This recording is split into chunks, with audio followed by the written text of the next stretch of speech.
The year is 1642. Dutch explorer Abel Tasman approaches the shores of what would later be called New Zealand. His men are confident. They've encountered indigenous peoples before. They have superior weapons, armor, and technology. What could possibly go wrong? Within hours, 4 of his sailors are dead. Not from disease, not from accidents.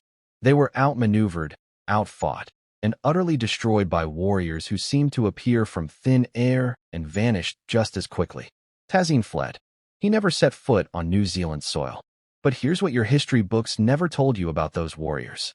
The man who likely led that attack wasn't some savage brute. His name was probably something like Taine, and he had spent 15 years mastering a form of warfare so sophisticated that it would make modern military strategists weep with envy. Every morning before sunrise, Taine would rise in his village, nestled between volcanic peaks. The first thing he did wasn't eat. It wasn't pray to his ancestors, though that would come later. No, the first thing he did was run, not jog, sprint up mountain paths that would challenge Olympic athletes today, carrying weapons that weighed more than a modern soldier's full gear. But speed was just the beginning. See, while European armies were learning to march in straight lines and fire in organized volleys, Maui warriors were mastering something far more deadly. The art of psychological warfare combined with perfect environmental adaptation. Taine could move through dense bush so silently that prey animals wouldn't even notice him. He could read weather patterns 3 days in advance by watching cloud formations and bird behavior. And most terrifyingly of all, he could look into an enemy's eyes and know exactly which fear to exploit. You see, every line carved into a Maui warrior's face wasn't just decoration. Those intricate spirals and curves, called Moko, were like a resume written in scars and ink. Each pattern told a story. This curve meant he had killed in hand-to-hand combat. That spiral indicated he had survived a siege. These lines showed he had taken an enemy's head as a trophy.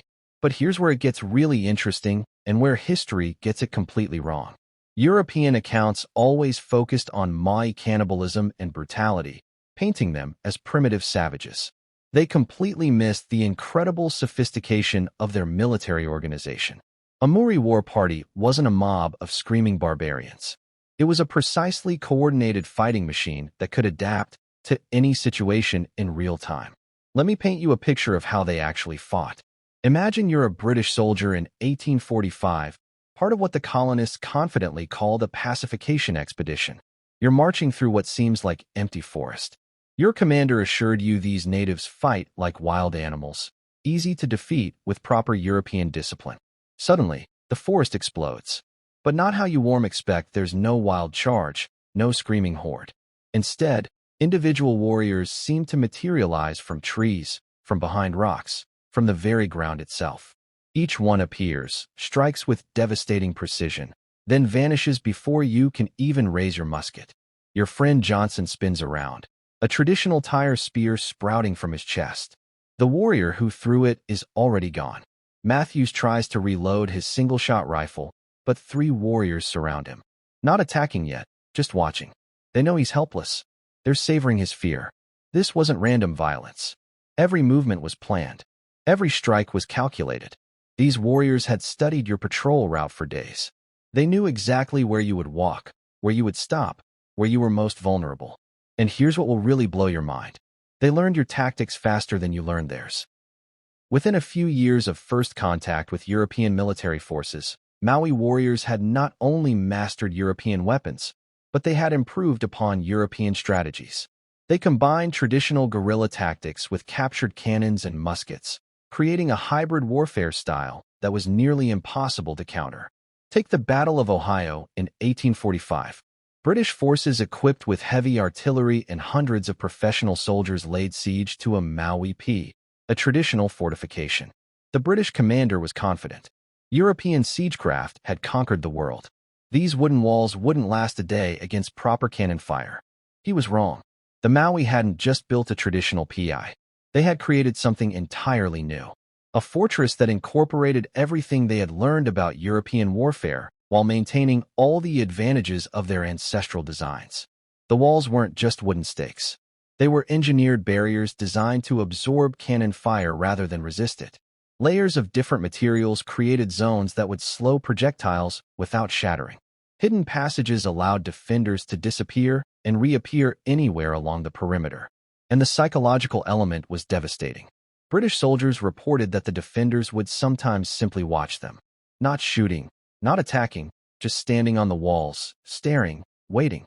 The silence was more unnerving than any war cry, but the most brutal truth about Maui warriors. They understood something about warfare that Europeans had forgotten in their obsession with technology and formations. War isn't just about killing the enemy. It's about breaking their will to fight. A Maui warrior named Haka proved this in the most spectacular way possible. In the 1840s, British colonists kept raising the Union Jack over the town of Flagstaff Hill as a symbol of their authority. Standard European thinking said, "You protect important symbols with guards, walls, and weapons." Heki had a different approach. He kept cutting it down. Not once, not twice, for times. Each time the British would post more guards, build better defenses, make angrier proclamations. Each time Heki would find a way through their defenses and topple their flag. He wasn't just attacking a piece of cloth. He was systematically destroying British credibility and morale. Every time that flag fell, the colonists looked weaker. The message was clear. Your authority means nothing here. This was warfare at its most sophisticated, psychological, symbolic, and absolutely devastating. But perhaps the most incredible thing about Maui warriors was how they prepared for battle. European soldiers drilled in formations and practiced shooting. Maui warriors did something far more intense. They prepared their spirits. Before every major battle, a Maui warrior would undergo the pauari. Not just the ceremonial welcome you might see performed for tourists today, but the original war version. This was a ritual designed to connect the warrior not just with his ancestors, but with the very land he was fighting to protect. The warrior would fast sometimes for days. He would chant genealogies that connected him to heroes who fought on the same ground centuries earlier. He would perform the Haka not as entertainment, but as a method of entering an altered state of consciousness where fear simply didn't exist. And here's where European accounts get it most wrong. They saw the facial expressions, the fierce cries, the aggressive postures, and assumed this was uncontrolled rage, primitive fury. It was the exact opposite. The Haka was about achieving perfect control.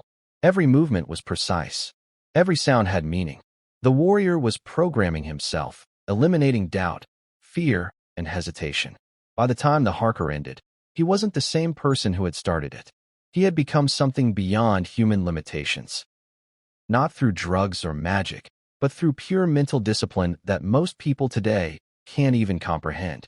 This is why Tasman's men died so quickly. This is why British forces struggled for decades to pacify New Zealand. This is why Maui military tactics are still studied in war colleges today. They weren't fighting primitives. They were fighting the most psychologically advanced warriors the world had ever produced. And the most brutal truth of all, even after their traditional way of life was destroyed, even after European diseases decimated their population, even after their land was taken and their children were forced into European schools, their warrior spirit never died. It just learned to fight different battles. The techniques that once terrified European armies now inspire rugby teams to victory. The mental discipline that created legendary fighters now produces world-class athletes, artists, and leaders. Because the real secret of the Maui warrior was never about violence. It was about refusing to surrender who you are, no matter what the world throws at you. That's a truth history books still can't handle.